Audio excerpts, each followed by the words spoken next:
Magnesium is flammable.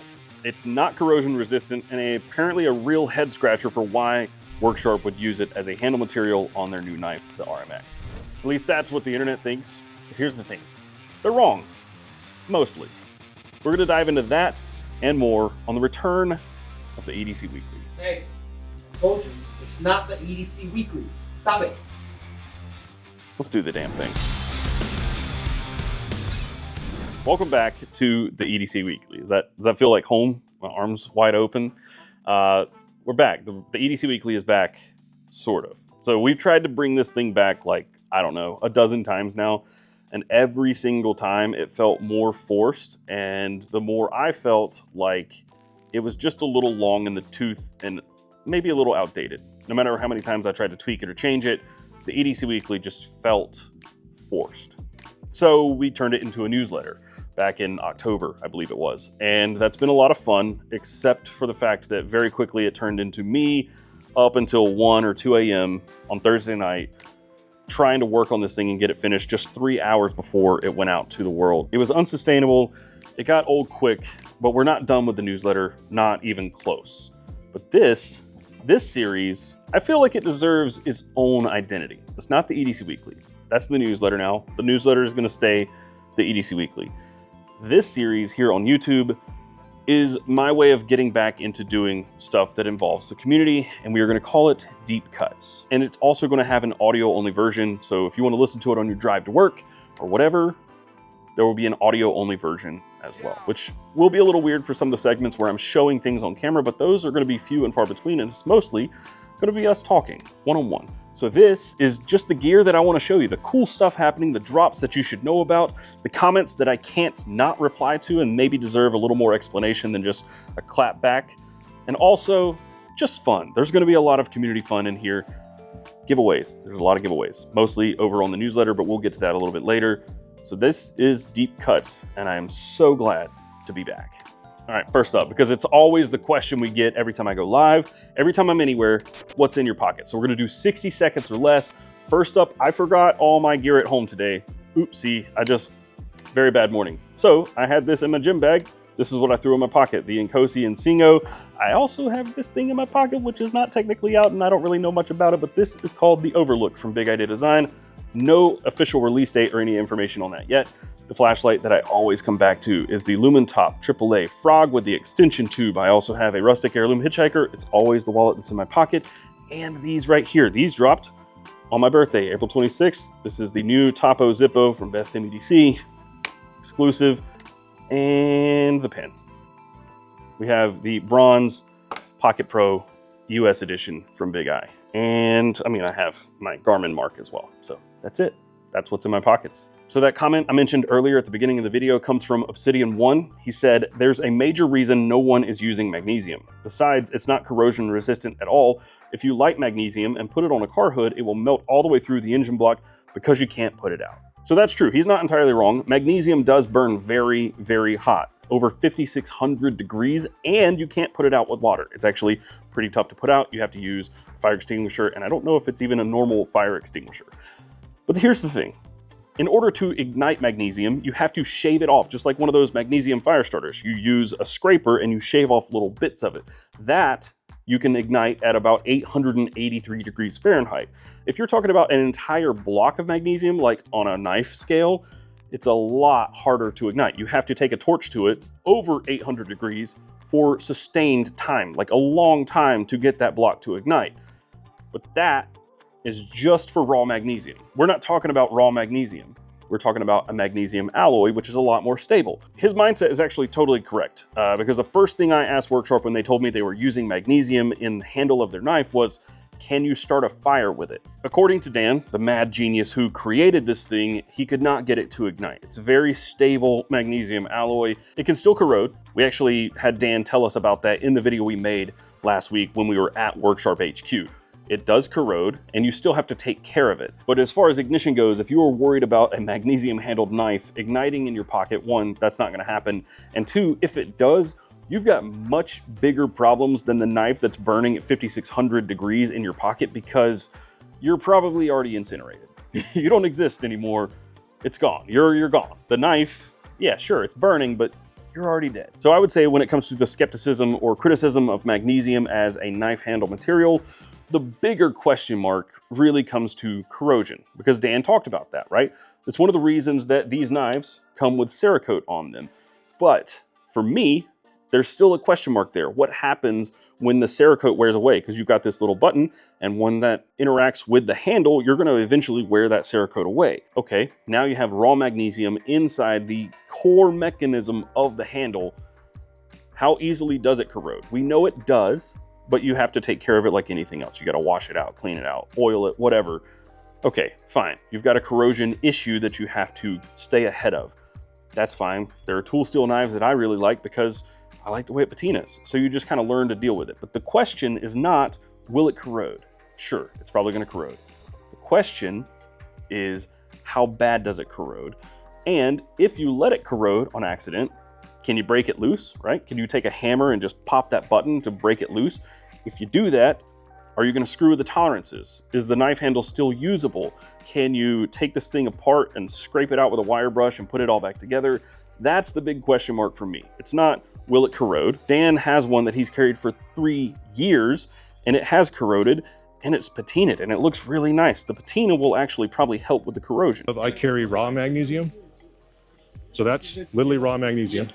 It patinas and looks like a dark titanium. So this is a natural patina. This has been in my pocket for almost 2.5, 3 years now, right? You'll see wear on the edges where it, wears on pocket and stuff. And this knife has been through a lot for, several years. And I carry, so this is an example of, this one's about 3 weeks. I love the way magnesium patinas. But if I dip this in salt water and don't dry it and oil it right away, like within an hour or two, your button will be stuck. There we go. Yeah. Cerakote. Yeah. Everybody at Worksharp has been carrying this knife for a very long time. And this is not like blind faith from me in Worksharp. I just feel like they wouldn't have spent years working on this knife and developing it and choosing to go with magnesium if they had seen significant issues with corrosion over the years. It would have been easier, I think, if they were having corrosion issues to just switch to aluminum or titanium or another material. I don't think that they would continue to move forward if they were testing in-house and sending out units. I mean, they've sold hundreds of these already to people at Blade Show. I don't think they would have moved forward if corrosion was a massive issue. I've carried one. I haven't had any issues with corrosion, but I've had only Cerakote versions. So what that makes me feel is that we should test it. I should take some of these that I have, we have several of them, and see how they deal with corrosion, even if they're Cerakoted, and maybe see if they'll get me a raw magnesium one, and we could also put that through its paces just to see. That's where my brain goes, but I don't think that it's a massive issue. I think it's just kind of like rust on a tool steel. As long as you stay ahead of it and maintain it, it's probably a non-issue. But as far as ignition goes and burning in your pocket and burning through your engine block, I don't think you have to worry about that. That is a question from Obsidian1, well, really just a comment that I'm replying to, but if you want me to answer a question from you or to reply to a comment, just comment down below on any of these videos. We're picking them at random, but I also would be open to answering questions you have about gear or finding the perfect piece of gear, which takes us back to like complete my carry era of EDC Weekly. So leave a comment down below and I will do my best to answer it or get to it or do whatever makes sense if it piques our interests. I want to do some interesting stuff, so throw me curveballs. I want to see curveballs in the comments. All right, now we're to the carry of the week. We're still doing this. We're still going to go through submissions and talk about carries and cool gear, just not the entire video. I went through a pretty big backlog of submissions, and I chose this one. It comes from 6x6 Matt over on Instagram, and the reason I chose this one is actually because I really like what he did with the screwdriver setup. He took the 711L flathead flexible ratchet wrench that's made for the Leatherman, put it on a keychain, and then he has this thing, it's from Railer. It's a bit holder that fits in his pocket. It's like a really compact and very versatile pocket screwdriver set. He's also got lock picks and a whole bunch of other stuff here. So he has a Carry Commission Wazoo cash belt, which we have in stock. Those are very cool. You can stash stuff inside the belt. He also has Alpaca Gear Zip Pouch Pro. Quick aside with that, Ricky and I have been kicking around this idea for a few months now about me doing a wallet only EDC. So for one whole week, I can only carry what I can fit in a wallet. And the wallet I chose, if we were going to do that, is this very wallet. So let me know in the comments if you would like to see us do something kind of like that, like a little challenge where I have to only carry what can fit in a wallet. Anyway, he also has a Mummert Knives Destructor Agua Reaper cutting card. I think that's the thing that's sticking out of the wallet. He also has a Covert Instruments rib pick, a 711L flex head EDC ratchet wrench, the Railer bit holder with PB Swiss bits, and then finally the watch at the top of the photo is the Breitling Navitimer. He says, I may add a few things depending on the day, but these are the items that are most always with me. I still love my alpaca wallet as the zipper pouch keeps me from losing small items. I always have 1 or 2 or 3 Covert Instruments items with me, but the rib pick always stays in the wallet. I didn't think about including the Wazoo belt last time I was featured, but if I'm wearing a belt, this is the one. Plenty of other goodies cached in there. I still have the Panerai, but the Breitling Navitimer 46mm in green is on my wrist more often than not. Lastly, I decided to add the 711L to my minimalist keychain, and the Railer bit holder keeps my trusty PB Swiss bits in place in case I need them while away from the house. If I take much more than this, I usually carry the Paladin 33 Outback Omega Ultralight. I think I can blame Taylor for that purchase. Sorry, not sorry. It's a great bag. And this is a cool carry. There's no knife except for the cutting card. Like, there's a cutting card, but no knife. That actually just occurred to me. There's no knife in this photo. So, kind of cool, honestly. How much do you use that cutting card? I see those like card multi-tool things all the time, but does anybody actually use them? I don't know. Anyway, if you would like to submit to the show, we're going to do it now through Instagram. There's another Instagram account called edc.weekly. If you tag that, we'll be looking through there for submissions. If you'd like, you can also request to collaborate. And if we choose, we'll collaborate with you, and you could be featured here in the Deep Cuts. I was about to call it the EDC Weekly Deep Cuts. And now we need to keep the lights on, so the lights are off, but we need to turn them back on. So we need to thank our channel sponsors. First up, Big Idea Design. Obviously, they make a lot of really cool titanium pocket tools and pens and now knives. And like the one I showed you earlier, the Overlook, their newest is honestly by far their best knife. It's really good.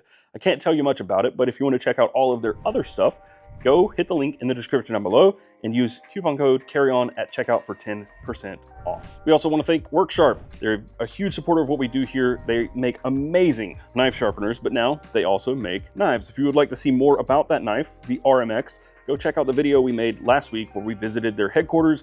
It's a very cool video and honestly changed my opinion on the company. It makes me proud to have them as a sponsor, honestly. They are a really cool company with a cool culture. Go check them out. And then finally, I want to thank Whatnot. We've been live streaming over on Whatnot a few times per month. It's a live streaming auction platform where they have everything from sneakers and cards to vintage clothes and of course knives. So hit the link in the description down below. Come hang out on Whatnot. If you use my link, you'll get $15 towards your first purchase. Okay, thank you guys for being channel sponsors. Okay, I was supposed to choose a winner for this long before now, but here we are. This is the mini Bedlam from Benchmade. Benchmade sent this to us and we did a giveaway over on the newsletter, the email newsletter. If you were signed up, you were entered to win. So I chose a winner earlier today. I took a list of every single person subscribed to the newsletter. I put it in a spreadsheet and then I used a random number generator and the winner was Nathan M. I've already been in contact with him. He has claimed his prize. So congrats to Nathan M. But we also have another mini Bedlam and several other knives available for giveaway. We're going to be running them only over on the email. So if you're not subscribed to the email list, go do that. That's at weekly.bestdamedc.com/subscribe.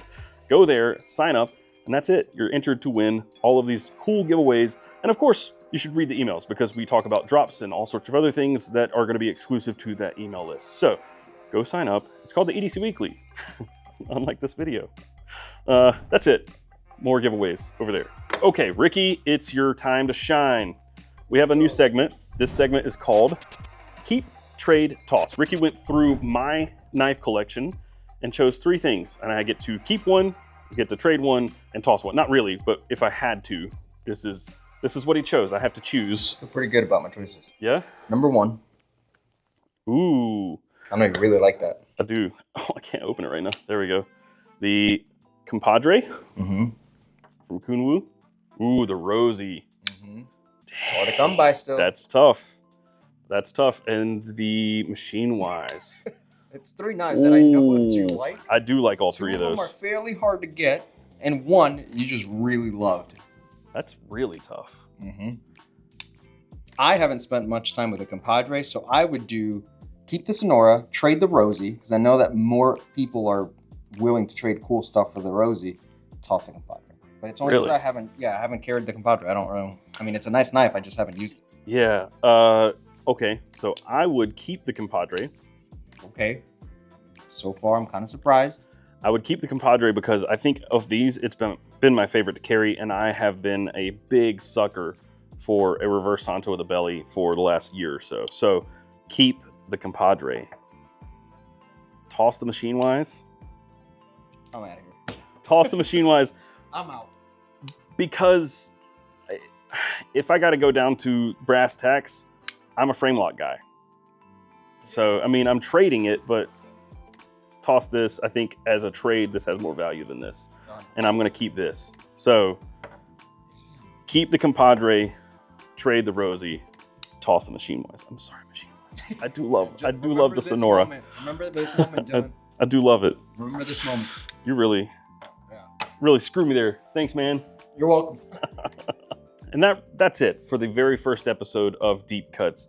It feels good to be back. It's felt wrong for far too long to not have a community show. This whole channel was built on community, and it's felt off ever since, but I knew the EDC Weekly needed to be retired. We're back. This is a lot more fun. I hope you guys enjoyed it. And don't forget to leave me a comment down below for your spiciest take on EDC gear or a big question that you've been trying to answer for a long time. We obviously can't answer them all, but if it's a really good one, we will try to make an episode about it. We'll be back next week.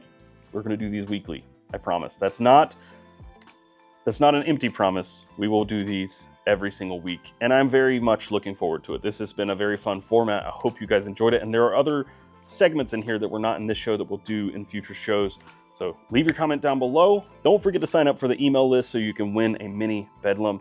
And of course, subscribe to the podcast if you want to listen to me on your commute. That's it. I'll see you guys in the next one. And until then, carry on.